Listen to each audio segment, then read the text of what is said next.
I can't remember a time that I wasn't making art. It's always been just a really big part of my life.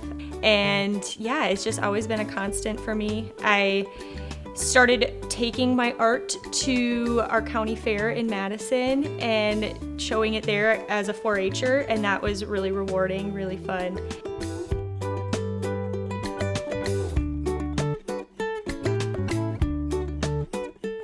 I've always been really drawn to any art medium that is very tactile.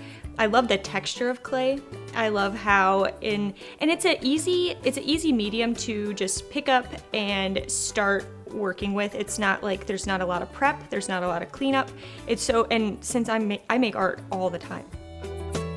And polymer clay specifically, because when you're more into the pottery side of clay, that can be like it's a big area of mess that you create when you're like throwing on a wheel. So I love polymer clay. I love how easy it is to just grab and start creating. That's also why I like watercolor, because it's not as much prep as oil paint or something like that.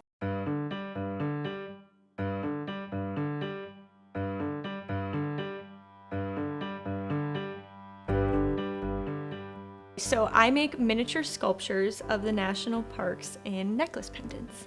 So that is the basic description of what most people think of when they see my art. That's what most people know me for, is the national park sculptures. And I do describe myself as a miniature sculpture artist, but I am I love every kind of art medium I can get my hands on. So I'm not just a sculptor, just a painter, but when people talk to me about my art, they always comment on the texture and the depth in it, especially with the clay work. I love creating something that looks like one thing from far away, and then as you get closer, it looks like another thing. We have been to about half of the national parks, and we're constantly just checking more off our list.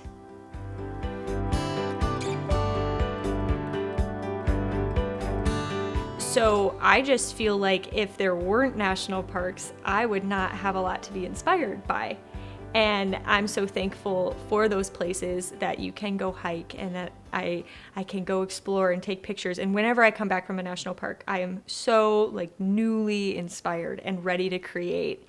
And that's why I love them, and that's why we want to continue to support them too, because it feels right. Like they're the reason that I have inspiration to create, and I should give some of that back to continue to conserve those areas for future generations.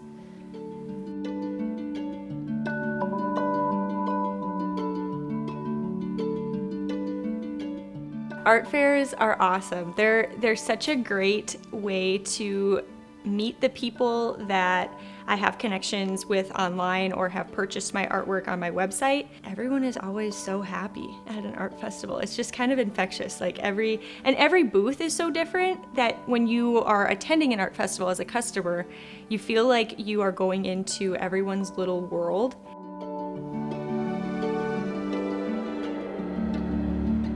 And the social media side is nice too, because once people do meet you at an art festival and they want to continue on your journey with you and seeing what you're doing, they can follow you online.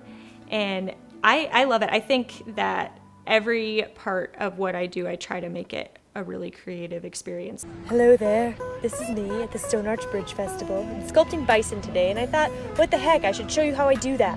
So here I am, sculpting bison. Gotta put a little tail fluff on it and a little horn. And Randy came by and he said hello. He was wearing one of our hats. Totally cute on him. And then I found out I was in the Star Tribune. And I was like, wow.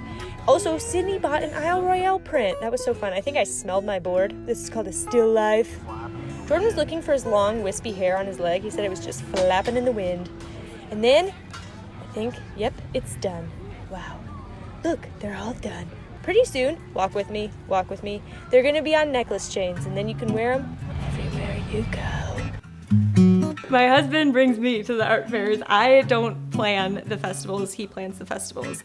I am so not good at that part of the business. He's very great at organizing. He loads up our trailer, he knows where we're going, he knows where we're parking, where we're staying, the times of everything. I'm along for the ride.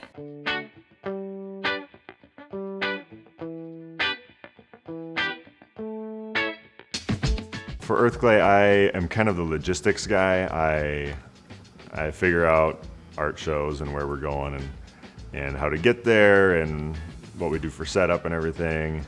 I build all of our displays, so I kind of get the inspiration from Grace, what she kind of would like, or what she has in her mind for like what would look good, and so then I break out my grid notebook and I start drawing stuff and figure out, how big everything can be and how it should fit in the trailer and how big our booth space is and how to display stuff, and try to make everything as streamlined as possible so when we get to shows it's quick to set up.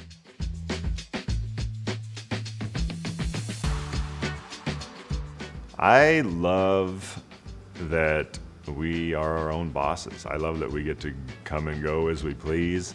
And we also travel a lot because of it. I like the freedom of it. And I like the people that we meet through it. It's good.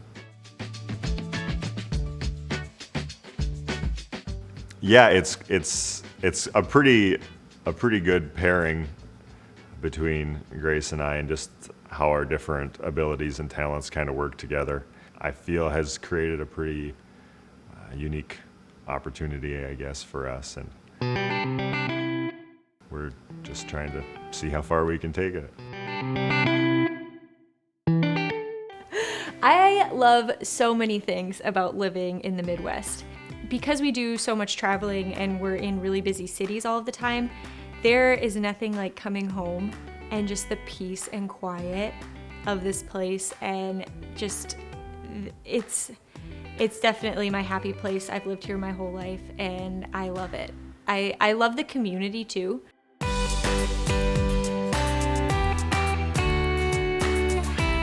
I love creating artwork, but equally as much, I love it when people love my work. It's really important to me that my artwork brings joy to other people.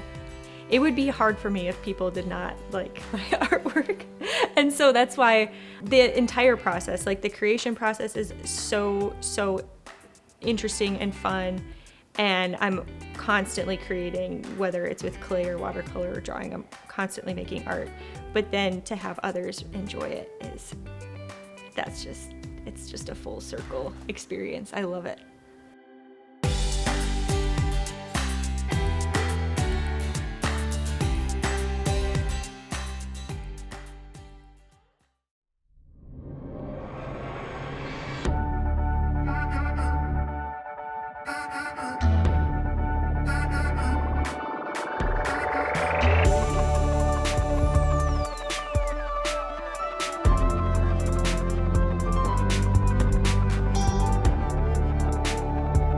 Postcards is made possible by the Minnesota Arts and Cultural Heritage Fund and the citizens of Minnesota.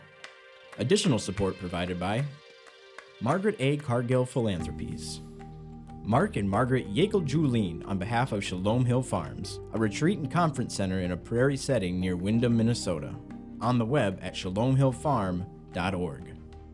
Alexandria, Minnesota, a year-round destination with hundreds of lakes, trails, and attractions for memorable vacations and events. More information at explorealex.com.